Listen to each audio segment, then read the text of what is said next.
pense qu'un Beskinais au Cameroun s'en sort mieux que quelqu'un qui a un bain qui touche le SMIC. Et pourtant celui qui peut toucher le SMIC déjà là-bas, il faut commencer à choquer, soit choquer la rue, choquer les différents systèmes qu'on a mis en place pendant des années pour avoir même les papiers avant de commencer le travail. Ça c'est wonderful. Pour toucher le SMIC. Entre temps, il y a un Beskinais ici. Avant que tu ne parles, il était Beskinais, il te dépasse. Gars nous dit qu'un Beskinais s'en sort mieux que quelqu'un qui a le SMIC en Europe. Ok, on va entrer dans les analyses. De quoi il dit qu'un Beskinais est capable de manger, de boire une bière chaque jour et de manger un plat de nourriture. Est-ce que la vie se limite seulement à la nourriture? Si tel est le cas, je peux vous rassurer avec certitude qu'un clochard qui dort dans la rue en Europe boit les bières et mange mieux qu'un Beskinais qui travaille au Cameroun. Le clochard c'est bien, il les boit sans effort. Un clochard ne peut pas boire moins de 5 canettes de bière par jour. Parce que les clochards, chaque jour, ils sont bourrés. Chaque jour, ils sont sous. Parfois, quand tu donnes la nourriture à un clochard ici en Europe, il refuse même ça. Il dit que c'est la mauvaise qualité. Il ne prend même pas. Ça, c'est d'abord pour commencer. Avant de parler de nourriture et de bière. C'est-à-dire, en Europe, d'abord, il y a le problème d'abord de que je vais manger quoi? Je vais boire quoi? Ça veut dire que quelqu'un qui a le SMIC, si un clochard est capable de souffrir ça, ça veut dire que quelqu'un qui a le SMIC n'a pas les problèmes de je vais manger quoi, je vais boire quoi. Ça veut dire que s'il veut boire son whisky, il peut boire son whisky. S'il veut boire le champagne le plus cher, il peut boire le champagne. Quelqu'un qui est en Europe, ce qu'Emmanuel Macron mange, celui qui a le SMIC aussi peut aller aussi au magasin acheter la même nourriture. Il n'y a pas de différence. Ça, c'est d'abord de 1. 2. Quand tu commences à travailler en Europe, dès que tu signes un CDI, ce sont les banques qui t'appellent pour te proposer si tu veux faire un prêt de 10 000 euros ou de 15 000 euros. L'équivalent de 10 millions de francs CFA que la banque t'appelle pour te donner pour rien. Tu ne les as pas demandé, c'est eux qui t'appellent pour te dire prends le crédit. Tu peux payer ça en 5 ans, en 10 ans, c'est toi qui vois. Il y a les banques qui sont capables de te donner prêt de 20 000, 30 000 euros. Si tu veux prendre, ils te donnent. Donc si tu prends 10 millions, tu vas au Cameroun. Si tu commences ton travail en Europe, tu prends 10 millions, après tu commences ton travail après 1 an. Tu prends 10 millions, tu vas au Cameroun, tu achètes 5 taxis, 10 millions, de 2 millions, tu lances dans la rue. Tu peux décider même d'abandonner l'Europe et venir t'installer au Cameroun. Tout simplement parce qu'à cause d'une petite facilité, à cause d'une petite opportunité que tu as eu en Europe. Si rembourser les dettes, tu ne peux plus rembourser les dettes. Tu veux faire de moi ce que vous voulez. Quand la banque vient vers toi, tu dis que je ne peux plus rembourser, faites de moi ce que tu voulez. Et ici, en Europe, lorsque tu ne peux plus rembourser, il y a une procédure d'annulation de dettes. Donc on peut annuler ta dette, même si tu as mangé l'argent là. Vous voyez de quoi? Les gens qui prennent les dettes en Afrique, lorsqu'ils n'arrivent pas à rembourser, on ne saisit pas la maison, on les fout même en prison. Donc quand vous mettez quand vous allumez vos caméras pour parler de bêtises, il faut faire très attention. D'accord?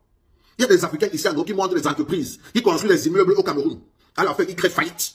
Ils disent à la banque, faites de moi ce que vous voulez. Ils créent faillite. On annule ces dettes, on les laisse tranquilles. Il devient propriétaire de plusieurs immeubles en Afrique. Vous parlez de quoi? Vous réfléchissez même quand vous parlez. Pourquoi vous ne donnez pas les motos à vos petits frères? Et à vos cousins qui sont en Afrique. Pourquoi Ngano fait voyager son petit frère en Europe? Pourquoi Philippe Simo cherche toujours à mettre en sécurité sa famille? Si vous êtes plus intelligent que ça, c'est toujours quand vous arrivez en Europe que votre petit cerveau s'ouvre. Je ne comprends pas. C'est l'Europe qui vous a fabriqué. C'est l'Europe qui vous a fait. Même Philippe Simo, c'est l'Europe qui l'a fabriqué. C'est l'Europe qui l'a fait. Si Philippe Simo n'était pas bien étudié ici en Europe, c'est qu'il n'est pas Philippe Simo aujourd'hui. Dis donc.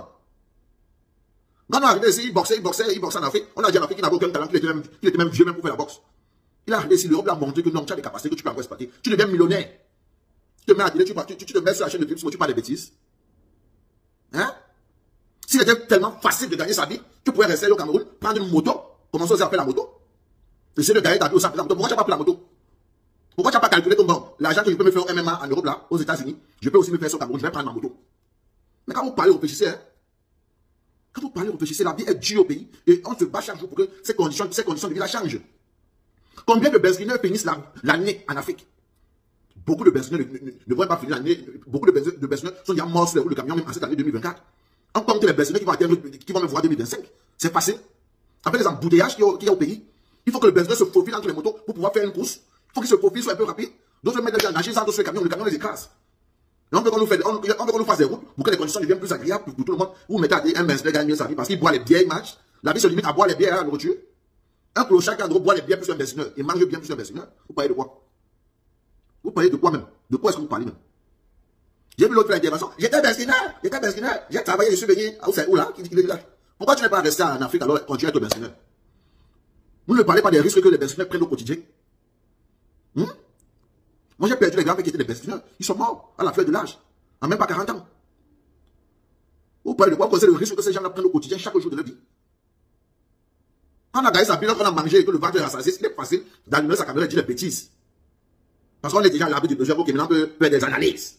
On peut faire maintenant des analyses parce que nous sommes à l'abri du besoin. Des fausses analyses. Ils se mettent des pas.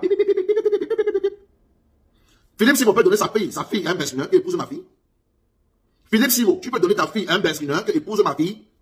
Non, tu peux accoucher un enfant, tu donnes à ta fille qui épouse ma fille. Mais ici dans la diaspora, ta fille peut tomber amoureuse de quelqu'un qui touche 1500 €. Tu vas dire à ta fille épouse-le. Tu vas dire à ta fille que si c'est lui que tu as choisi, il n'y a pas de souci. Parce que tu sais que ce gars qui touche 1500 €, s'il a un peu de mindset, un peu de jugeote, de mindset, tu sais qu'il est capable de changer facilement de statut. Tu le sais. Donc tu ne peux pas, au fait, juger quelqu'un, même si tu es millionnaire ici, alors tu ne peux pas juger quelqu'un qui touche le SMIC ici. Si ta fille tombe amoureuse de quelqu'un qui touche le SMIC, tu vas le laisser vivre la vie. Mais contrairement à un benzineur au Cameroun, tu ne pourras jamais accepter que ta fille épouse un benzineur. Faut se dire la vérité, vous croyez de quoi même là-dedans. Respectez un peu les gens. Si les frères sont en Afrique, tu fais ta moto, tu peux économiser, tu viens en Europe te chercher, tu viens. Tu peux devenir un millionnaire plus que Francine Ganou. Lui, il était en bas, il jetait le sable sur le camion. Parce qu'il est venu en Europe pour commencer sa vie à changer. Encourager les frères qui veulent aussi s'en sortir, à bénir, à tenter les chances. Dis donc, les mamans qui frient les beignets, qui vendent des beignets au quartier là et tout, c'est pas le feu qui tue ces mamans-là. À force d'être matin, midi, soir sur le feu, après tu entends que la maman qui vendait les beignets là est morte parce que le feu parce qu'elle tombe malade, elle est morte. Combien de mamans qui vendent même les beignets là sont mortes à cause de la chaleur du feu? Les benzineurs portent des gros blousons parce qu'il y a le banc sur la route. Ça donne la sinusite. Ça peut jouer sur, et puis sur le foie. Ça peut jouer sur le foie. Si les gars ne portent pas les blousons, en un mois, quelqu'un peut tomber malade, il meurt. Et on manque de soins. Quelqu'un qui touche le SMIC en Europe n'a pas les problèmes de santé. Il n'a pas les problèmes que si je tombe malade, qui va me soigner, qui va faire quoi?